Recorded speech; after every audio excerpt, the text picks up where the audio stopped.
जय हिंद मेरे प्यारे साथियों। बात करने वाले हैं Delhi police head constable ministerial 2022 की न्यू वैकेंसी के बारे में। आप सभी को बता दें कि यहाँ पे लगभग 700 वैकेंसी के लिए आप सभी का नोटिफिकेशन जारी किया गया है और पूरी जानकारी इस वीडियो में आप सभी को मिलने वाली है।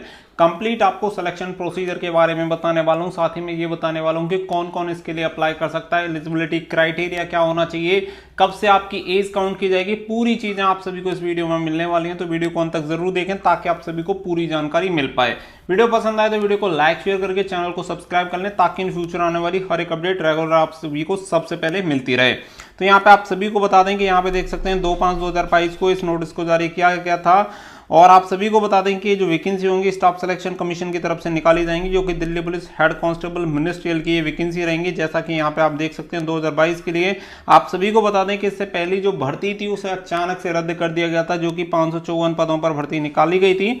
तो उस भर्ती को रद्द कर दिया गया था। तो उसके जो कैंडिडेट हैं उनको भी काफी डाउट है कि हमारा क्या होगा, हमें एज में रिलैक्सेशन मिलेगा या नहीं मिलेगा, तो उनको भी यहाँ पे बताने वाला हूँ। तो साथ ही में आप सभी को बता दें कि यहाँ पे क्लियर कर दिया गया कि स्टाफ सिलेक्शन कमीशन की तरफ से ये जो वैकेंसी होंगी वो रिलीज की जाएंगी और इसका जो नोटिफिकेशन होगा 17/5/2022 को जारी कर दिया जाएगा और इसके ऑनलाइन एप्लीकेशन फॉर्म भी 17/5/2022 से जारी हो जाएंगे, चालू हो जाएंगे और 16/6/2022 तक इसके फॉर्म भरे जाएंगे। बाकी की अब आगे बात कर लेते हैं कि कौन कौन इसके लिए एलिजिबल रहेगा, पूरी चीजें आप सभी को कंप्लीट बता देते हैं। पुलिस कांस्टेबल की तैयारी कर रहे हैं तो यहाँ पे बेस्ट ऑफ चक्षु पब्लिकेशन की आती है, इससे आप अपनी तैयारी को बहुत ही बेहतर तरीके से कर सकते हैं। लिंक आपको वीडियो के डिस्क्रिप्शन में दिया गया, वहां से जाके आप इसे परचेज कर सकते हैं। ये बुक आपको ऑफलाइन और ऑनलाइन दोनों तरीके से आप सभी को मिल जाती है। साथ ही में इनके practice set and solve paper भी आते हैं, इसे लेकर आप अपनी तैयारी को और भी ज्यादा बेहतर बना सकते हैं। इसे परचेज करने का लिंक भी आपको वीडियो के डिस्क्रिप्शन में दिया गया है, वहां से जाके अभी ऑर्डर कर सकते हैं। ऑनलाइन जो डेट रहेगी जैसा कि आप सभी को बताई दिया है कि 17/5/2022 से आपकी ऑनलाइन एप्लीकेशन फॉर्म स्टार्ट हो जाएंगे, जो कि 16/6/2022 तक आपके ऑनलाइन एप्लीकेशन फॉर्म चलेंगे। ये जो वैकेंसी रहने वाली है मेल एंड फीमेल दोनों के लिए वैकेंसी रहेंगी। ऑल ओवर इंडिया से कोई भी मेल फीमेल अप्लाई कर सकता है। Delhi police head constable ministerial की वैकेंसी जरूर है, लेकिन आप ऐसा ना समझें कि ये दिल्ली पुलिस स्टेट गवर्नमेंट की वैकेंसी है, जी नहीं। ऑल ओवर इंडिया से आप इसके लिए अप्लाई कर सकते हैं। आप किसी भी स्टेट से बिलोंग करते हो कोई भी दिक्कत नहीं है, आप इसके लिए एप्लीकेशन फॉर्म भर सकते हैं। एप्लीकेशन फीस की अगर मैं बात करूं तो यहाँ पे 100 रुपए एप्लीकेशन फीस रहती है जनरल ओबीसी ईडब्ल्यूएस कैंडिडेट के लिए। बाकी का अगर आप फीमेल से बिलोंग करते हैं या किसी रिजर्व कैटेगरी से बिलोंग करते हैं जैसे एससी एसटी पीडब्ल्यूडी या एक्स सर्विसमैन, तो आपको कोई भी फीस पे नहीं करनी होती है, उसकी फीस एकदम निल रहती है। अब इसके अलावा अगर हम बात करें कि वैकेंसी कितनी रहेंगी तो अप्रोक्स यहाँ पे 700 आपकी वैकेंसी इस बार रहने वाली है, क्योंकि लास्ट बार आपकी 554 वैकेंसी थी। उसके अलावा जितनी पोस्ट वैकेंट हुई है लगभग उन वैकेंसी को ऐड करके लगभग 700 वैकेंसी के लिए नोटिफिकेशन जारी किया जाएगा। जैसा कि आप सभी को क्लियर कर दिया कि मेल फीमेल इसके लिए अप्लाई कर सकते हैं। क्वालिफिकेशन की बात करें तो 12th पास यहाँ पे होना चाहिए। कोई भी 12th पास कैंडिडेट ऑल ओवर इंडिया से इस वैकेंसी के लिए अप्लाई कर सकता है।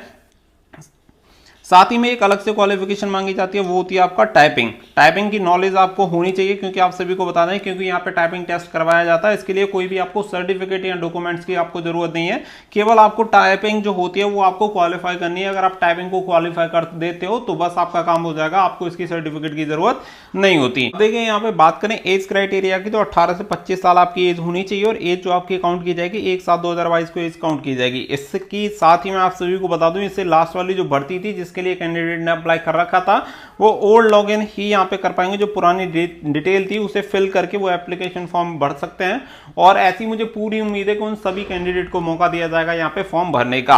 अब साथ ही में यहाँ पे बात कर लेते हैं कि जो आपकी भर्ती होती है वो टोटल यहाँ पे 5 स्टेज आपकी होती हैं। पहली जो स्टेज होती है वो होती है आपका सीवीटी एग्जाम। सेकंड जो स्टेज आपकी होती है वो होता है आपका फिजिकल इसमें कंडक्ट करवाया जाता है और आपका पीएसटी एंड पीईटी जो होता है इसी के अंडर होता है। अब नंबर 3 पे जो बात आती है वो आती है टाइपिंग। जो कैंडिडेट क्वालिफाई होते हैं उन्हें टाइपिंग के लिए बुलाया जाता है। नंबर 4 पे जो होता है वो होता है कंप्यूटर का टेस्ट, जिसमें आपसे कंप्यूटर की नॉलेज आपकी चेक की जाती है। नंबर 5 पे लास्ट में जो आता है वो आता है मेडिकल, एंड मेडिकल के बाद आपकी फाइनल मेरिट लिस्ट लगा दी जाती है।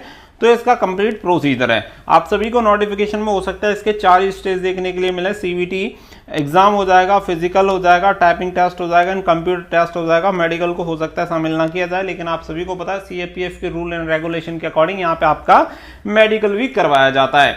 अब यहाँ पे फर्स्ट नंबर पे जो बात आती है वो आती है कि सीबीटी का जो एग्जाम होता है उसमें क्या क्या पूछा जाता है। तो आप सभी को बता दें टोटल जो सेक्शन होते हैं 5 सेक्शन होते हैं।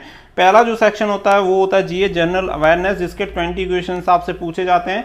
और उसके आगे जो होता है वो होता है आपका मैथ, जिसके 20 क्वेश्चन आपसे पूछे जाते हैं। फिर आपका होता है रीजनिंग के आपसे 20 क्वेश्चन पूछे जाते हैं, सॉरी 25। और उसके बाद जो आपका होता है वो होता है इंग्लिश के भी आपसे 25 क्वेश्चन पूछे जाते हैं। और लास्ट जो सेक्शन होता है वो होता है आपका कंप्यूटर, तो कंप्यूटर में भी आपसे 10 क्वेश्चन पूछे जाते हैं। इस तरीके से टोटल अगर हम बात करें तो नंबर ऑफ क्वेश्चन हो जाते हैं 100, जिसके लिए 100 मार्क्स आपको दिए जाते हैं। यानी कि 100 क्वेश्चन का आपका पेपर होगा, 100 मार्क्स आपको दिए जाएंगे। टाइम जो होता है वो होता है 90 मिनट, यानी 1 घंटा 30 मिनट में आपको 100 प्रश्नों के उत्तर देने होते हैं। ये सभी जो क्वेश्चन होते हैं वो ऑब्जेक्टिव टाइप होते हैं।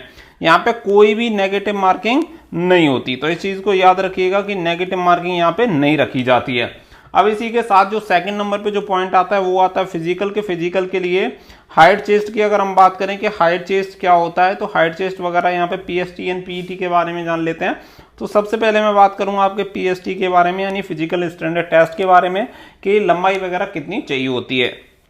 मेल कैंडिडेट की बात कर लेते हैं, तो मेल कैंडिडेट के लिए जो लंबाई होनी चाहिए वो होनी चाहिए 165 सेंटीमीटर। वहीं पे अगर आप एससी एसटी किसी कैटेगरी से बिलोंग करते हैं, सॉरी केवल एसटी कैंडिडेट, उनके लिए 160 सेंटीमीटर दी जाती है। बाकी का किसी कैटेगरी से बिलोंग करते हैं तो 165 सेंटीमीटर आपकी जो लंबाई होनी चाहिए वो होनी चाहिए। वहीं पे सीना की अगर मैं बात करूं तो 78 से 82 सेंटीमीटर यहाँ पे सीना मांगा जाता है। जो फुलाव होना चाहिए वो 4 सेंटीमीटर का फुलाव आपका होना चाहिए। उसके बाद जो बात आती है वो आती है फीमेल कैंडिडेट के लिए, तो फीमेल कैंडिडेट की जो हाइट होनी चाहिए 157 सेंटीमीटर फीमेल कैंडिडेट की हाइट होनी चाहिए। एसटी कैंडिडेट है तो 152 सेंटीमीटर हाइट होनी चाहिए, तो वो कैंडिडेट इसके लिए अप्लाई कर सकते हैं। तो 5 सेंटीमीटर का यहाँ पे जो हाइट में होता है वो रिलैक्सेशन आप सभी को दिया जाता है। उसके अलावा जो बात आती है, फिर आपकी बात आ जाती है नंबर सेकंड पे अगर मैं बात करूं तो पीईटी यानी फिजिकल एफिशिएंसी टेस्ट, यानी रनिंग वगैरह जो आपकी करवाई जाती हैं। टोटल 3 इवेंट आपके होते हैं। एक तो होती है रनिंग, नंबर सेकंड होती है आपकी long jump, and number third आपकी होती है हाई जंप। तो ये 3 स्टेप आपके होते हैं फिजिकल में। अब पहली अगर मैं बात करूं तो यहाँ पे मैं अप टू आपको बता देता हूं, क्योंकि यहाँ पे एज के अकॉर्डिंग आपकी रनिंग होती है। सबसे पहले मैं यहाँ पे बात करूंगा मेल कैंडिडेट के लिए। तो मेल कैंडिडेट की जिनकी एज 30 साल तक है, 30 साल तक, तो उनकी जो रनिंग होती है वो होती है 1600 मीटर। और 1600 मीटर रनिंग का समय जो दिया जाता है वो दिया जाता है 7 मिनट। वहीं पे अगर लॉन्ग जंप की मैं बात करूं तो लॉन्ग जंप जो करनी होती है वो 12.5 फीट यहाँ पे लॉन्ग जंप करनी होती है। हाई जंप की अगर मैं बात करूं तो हाई जंप यहाँ पे जो करनी होती है वो 3.5 फीट यहाँ पे हाई जंप करनी होती है, जिनकी उम्र 30 साल तक है। वहीं पे अगर हम बात करें कि 30 से 40 साल के जो कैंडिडेट होंगे उन्हें 8 मिनट यहाँ पे दी जाती हैं। लॉन्ग जंप के लिए 11.5 फीट दिया जाता है और हाई जंप के लिए 3.5 फीट ही रहता है। अब उसके बाद जो बात आती है वो आती है 40 साल से ऊपर के जो कैंडिडेट होंगे उन्हें 9 मिनट यहाँ पे समय दिया जाता है। दौड़ करने के लिए 10.5 फीट जो होता है वो उनकी होती है लॉन्ग जंप, और 3 फीट जो होती है वो होती है उनकी हाई जंप। तो ये आपका जो होता है पीईटी होता है मेल कैंडिडेट के लिए। अब मैं बात कर लेता हूँ फीमेल कैंडिडेट के लिए पीईटी की। तो चलिए फीमेल कैंडिडेट की यहाँ पे रनिंग देख लेते हैं, और फिर आपका लॉन्ग जंप हो जाएगा, और फिर आपका हो जाएगा हाई जंप। ये 3 चीज आपकी हो गई। पहला अगर मैं बात करूं तो 30 साल तक अगर आपकी एज है तो 30 साल तक के लिए 5 मिनट का समय दिया जाता है। 800 मीटर की आपकी रनिंग रहती है। फीमेल कैंडिडेट के लिए लॉन्ग जंप जो रहेगी वो 9 फीट रहेगी 30 साल के कैंडिडेट के लिए, और हाई जंप जो रहती है वो 3 फीट यहाँ पे रहती है। अगर आपकी उम्र 30 से 40 साल के बीच में है तो इसके लिए जो समय दिया जाएगा वो 6 मिनट आपको दौड़ने का समय दिया जाएगा। 8 फीट आपको लॉन्ग जंप करनी होती है, और 2.6 जो फीट होती है वो हाई जंप करनी होती है। और 40 साल से अगर ऊपर उम्र है आपकी तो आपको जो समय दिया जाएगा वो 7 मिनट दौड़ने का समय दिया जाता है। 7 फीट जो होती है वो लॉन्ग जंप आपको करनी होती है, और वहीं पर 2.3 फीट जो होती है वो हाई जंप आपको करनी होती है।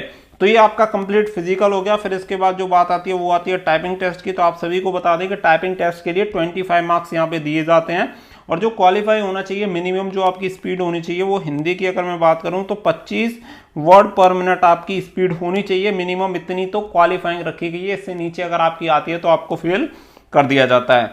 फिर बात आती है इंग्लिश की, तो इंग्लिश और हिंदी में से केवल एक टाइपिंग आपको करनी होती है, जिसकी आप चाहें उसकी कर सकते हैं। तो इंग्लिश में जो टाइपिंग करनी होती है 30 वर्ड पर मिनट यहाँ पे करनी होती है।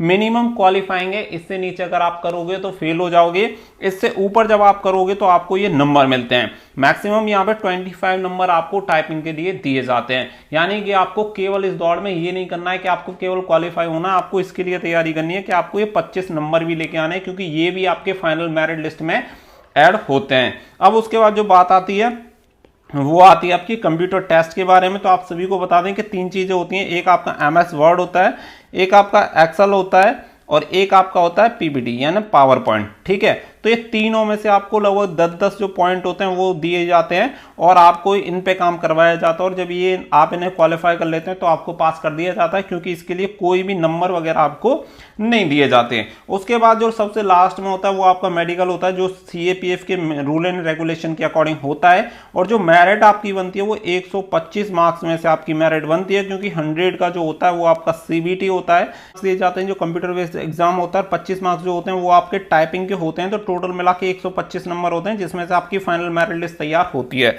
तो आपको पूरा कंप्लीट प्रोसीजर मैंने आप सभी को बता दिया है दिल्ली पुलिस HCM का, कि आपका क्या क्या यहाँ पे होता है, किस तरीके से क्वालिफिकेशन नेचर होता है और क्या क्या कंप्लीट प्रोसीजर है। आई होप वीडियो आप सभी को जरूर पसंद आई होगी। वीडियो पसंद आई हो तो वीडियो को लाइक और शेयर कर दें, चैनल को सब्सक्राइब कर लें, ताकि इन फ्यूचर आने वाली हर एक अपडेट रेगुलर आप सभी को सबसे पहले मिलती रहे। फिलहाल के लिए इस वीडियो में बस इतना ही, अगली वीडियो में मिलेंगे। Thank you for watching. जय हिंद, जय भारत।